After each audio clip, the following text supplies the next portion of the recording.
Let's get one thing straight, this is not a casual walk in the park. Down here, below the rim of the Grand Canyon, every single step you take is a debt. A debt you have to pay back on the climb out. And believe me, the interest is brutal.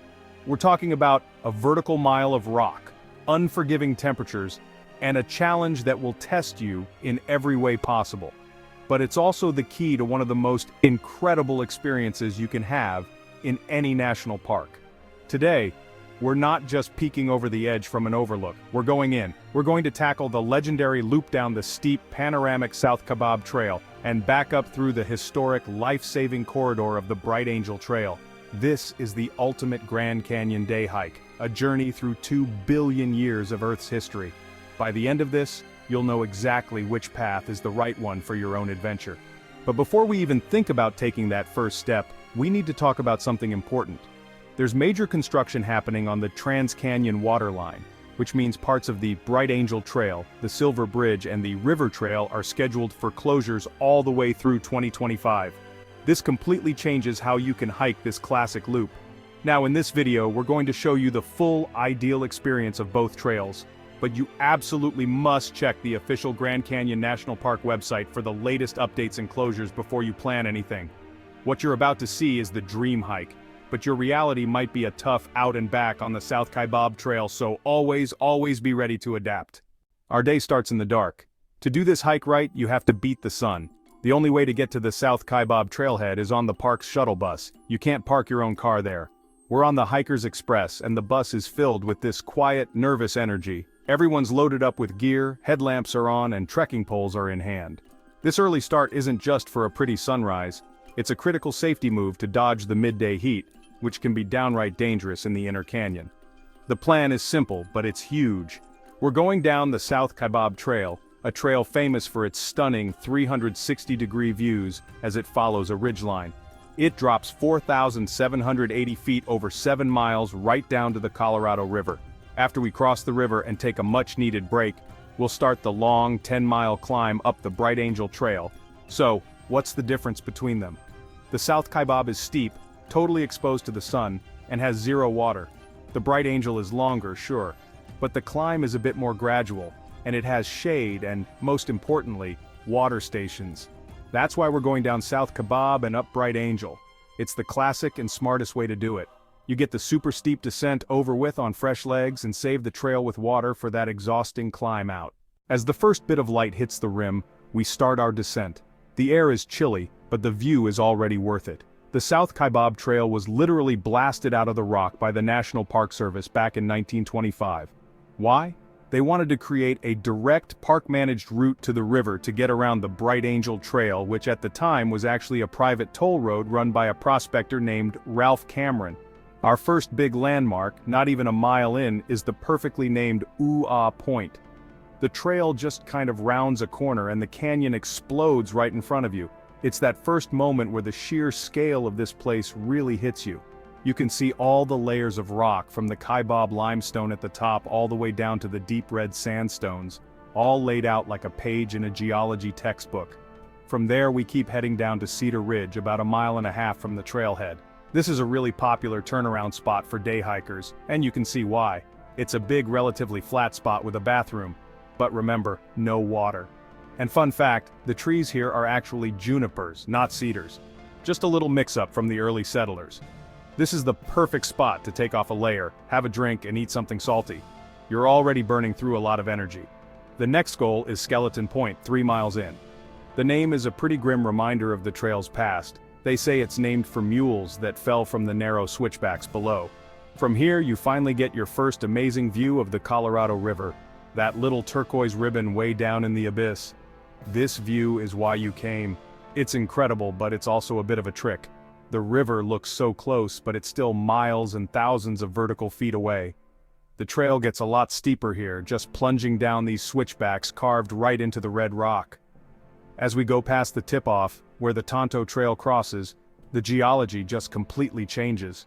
We're dropping into the inner gorge, down into the oldest, darkest rocks in the canyon, the 1.7 billion-year-old Vishnu schist. The air gets warmer, the sun feels stronger, and you can really feel the canyon walls closing in around you. This part of the hike is just a relentless, knee-pounding descent. We pass a mule train on the way, and you have to press yourself against the uphill canyon wall as they go by. It's like seeing a piece of the trail's history alive and well. And then, you see it. The Black Bridge, a suspension bridge stretching over the Colorado River. Hearing the roar of the water, feeling that cool spray in the air, and finally stepping onto that bridge. It's a feeling of pure victory. We made it. We are at the bottom of the Grand Canyon. On the other side, you'll find the Bright Angel Campground, and just a short walk away, the legendary Phantom Ranch. This historic oasis, designed by the famous architect Mary Coulter, is the only place to stay below the rim.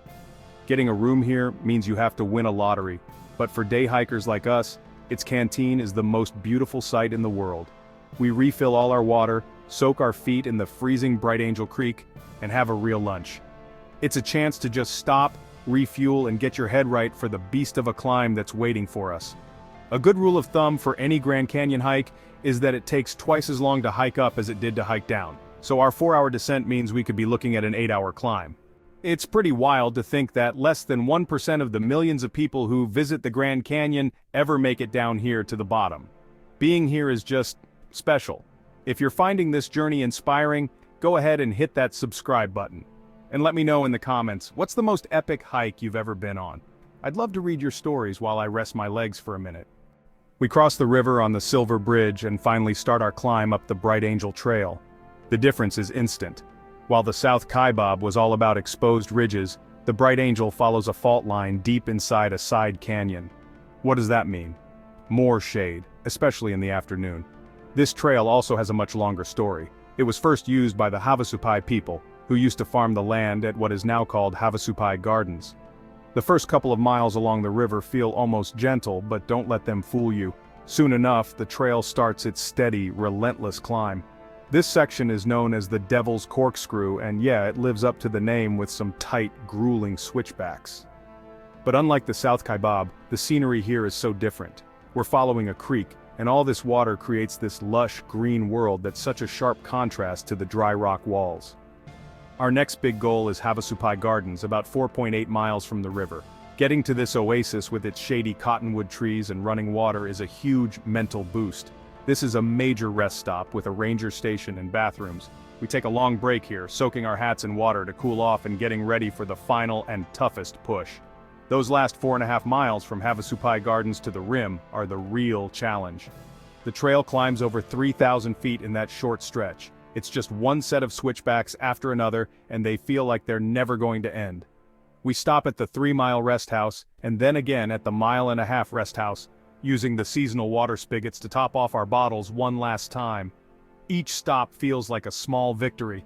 The sun is getting lower now, casting these long shadows across the canyon and painting the rock walls in these fiery oranges and reds. The final mile is just a battle of wills. Every step is an effort. You can see the top, that little stone wall at the trailhead, but it just never seems to get any closer. You just have to put one foot in front of the other, breathe, and keep going. Finally, with burning lungs and screaming legs, we take that last step back onto the south rim. We did it.